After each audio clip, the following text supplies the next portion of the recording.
We can't think of a better conversation to have. Life is complicated in practice, and in theory, it is so simple. The laws of the universe are so consistent and straightforward, as is your inner being. And so connection to inner being is what's got to come first. That's why we say get out ahead of it as best you can. And most important, us to you right now, we want you to not be hard on yourself because you've been trained in this world. You want to be real, first of all. And if you don't know where you are and own where you are, you won't feel the motion forward. Esther really likes it when she has an experience that is contrasting big time on a subject where she's had other contrasting experiences big time. Only this time, it does not take her off her game, where every time before it did.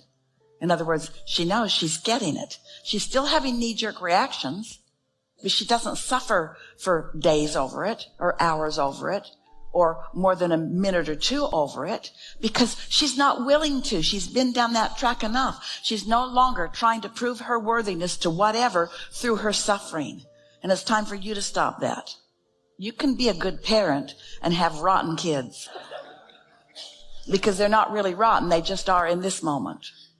You can be a magnificent, deliberate creator and lose your empire and have financial bust and have another divorce and another bad experience. You can be a really good creator and still have not everything in your life going perfectly, because this is how you decide what you want, and this is how you get better and better at it. And it's the better and better at it that's the fun of life. Not one of you said, oh, I'll go forth into this physical body. I'll go, but before I get there, clean up all the mess so that when I come in, everything's nice and smooth for me, so that I can just observe and be happy. Not one of you said that. Every one of you said, I'm ready. I'm ready to mix it up. I'm ready to find my balance. I'm ready to jump in anywhere, see where I am, want more, find my way to it, and eternally evolve. And your inner being says, this is going to be a really good time, and we've got your back, and we won't tell you what to do, and we won't set the course for you. But when you decide, we're with you. And we will collect the data from your data. We will collect the upper end of the emotional chart on every subject in your life. And we will offer a signal about that so that you will never really be lost. And we will give you moment-to-moment feedback about where you stand with what you've asked for. Hear that? Where you stand with what you've asked for, not where you stand that you're supposed to ask for, or not where you stand that we as your inner being would prefer that you ask for. There isn't any of that. You're all creating your steps along the way, you see. In the early days, people would say to us, Abraham, I really like this. I'm meditating, I'm feeling good, I'm enjoying my life, but those people at work are so negative. And then we would say, there's some of everything there, and in every one of them, there's some of everything, because every person you know is like a whole football field full of clumps, depending upon the topic. They're tuned in on some of them. They're guarded on some of them. They're in love about some of them. But they are trending and they are moody. But we just want you to be aware of your vibrational stance, which is to say, to be in control of your consistent mood. And then everything else takes care of itself. And then there's that story that we often tell you that points out how ridiculous it is to approach it in any other way. So you have all of these things that you need from people. And so you make a list and you go out into the world and you announce to the world, here I come and I'm going to run into you. And if I do, these are the things I need from you. Here's my list. This is what I will be needing from you. So watch for me. Here's my picture. I'll be out there. Watch for me. And if you happen to run into me, I need these things. Well, it's ridiculous, of course, overwhelming, of course, could not happen, of course. Or the alternative is you can tune into who you are. And then the law of attraction will bring to you your list.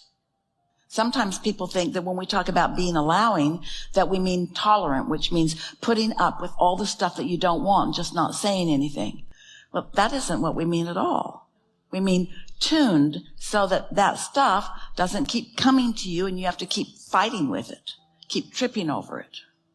Let's start here. We've been offering a way of looking at humanity on your planet. And we say, imagine a football field and everyone's on it.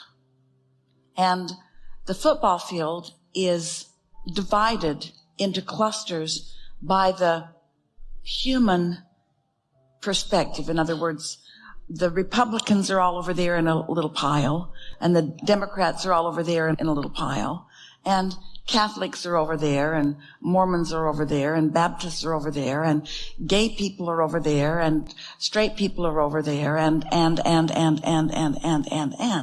Lots of clumps of people who have gravitated together because so often as humans, that's the way you feel the best. If you're around people whose opinions are like your opinions on the subjects that are important to you. And so there you all are. And we've been saying a lot recently that there really are only two clumps that are important to notice. And that's those who are in this moment in alignment with their inner being and those who are in this moment not. And then we go on to explain that in each of those clumps that has been self-assigned by the human perspective, there are some in alignment and some not, no matter what group they are in. So that's a good way of looking at things, isn't it? It helps you to understand. So then, talking about this synthesizing of thoughts. So then, the clumps are not very well managed because you all have different layers of how you've been trending. A lot of it has to do with what your mother thought or what your father thought or what your schooling was or who your peer group is. So what we're really talking about, a good word to describe what we're getting at here is the word opinion. An opinion is what's active within you on a subject. We've been saying to you for a while that a belief is just a thought that you continue to think. It's a thought that is trending within you. And that belief, or those beliefs, any belief, is a strong point of your attraction. And so most humans have a really difficult time trying to manage all of that. They're trying to persuade other thinkers to think more like them. And most of their life experience is about their clumps and how big their clump is and how influential their clump is and what to do about the other clumps. And all of that has nothing to do with who you really are and what you really want. Because the clumps are not doing the most important thing that the clump that is you is doing. They're not coming into alignment and then. And that's really the point that we're getting at. When you understand that you have an inner being and how important your relationship with your inner being is, so you make that primary. So you do the things that tune you up to that, and then you're of value. Opinion maybe isn't your favorite word in all of this, but it's a fine word to explain perspective.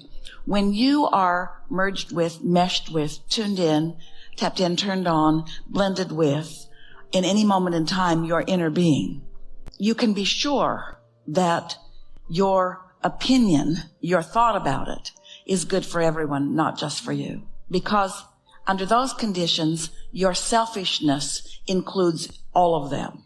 When you're tuned to your inner being, then the frequency of them that matches your inner being is all you have access to. So the parts of the clumps that are overwhelming and taxing and tiring don't apply because you have, in a sense, trained your vibrational muscle into that place of alignment. So you just see the best in everyone. But here's the clarification that you might be looking for. And that is feeling that you want to do that in the way that we've just described it is such a nice way to live. But being guarded about what others may be, which is what makes you not want to be part of any clumps. When you're tuned in, tapped in, turned on, you're looking for clumps. You're looking for the harmony in all the clumps. And you know what? There's harmony in every clump.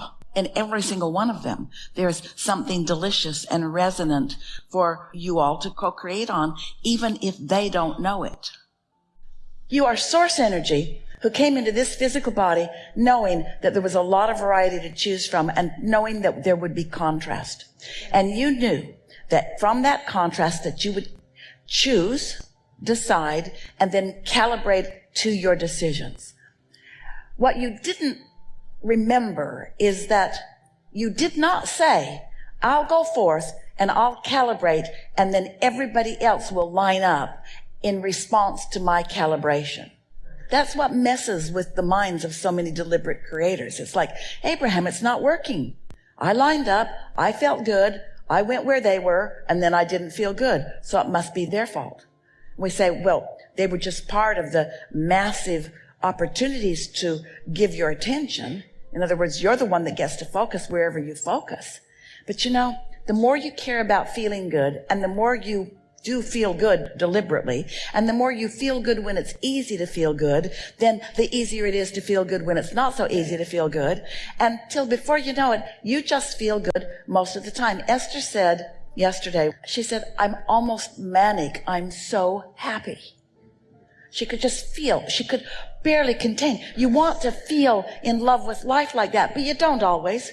Sometimes there's just a convergence of the perfect storm of happiness, the perfect day, all kinds of lovely memories, sitting across a table from lovely people, sitting there with your sister who you love more than life. The weather feels good. You're back doing what you love doing. In other words, the convergence of everything.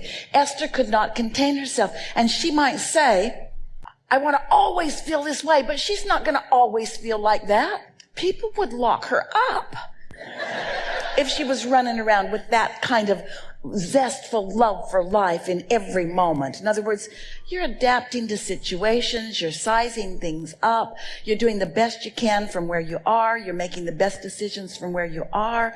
Everything's flowing along, but the most important thing is the big picture is working out for you. And for everyone else, it's working out for you.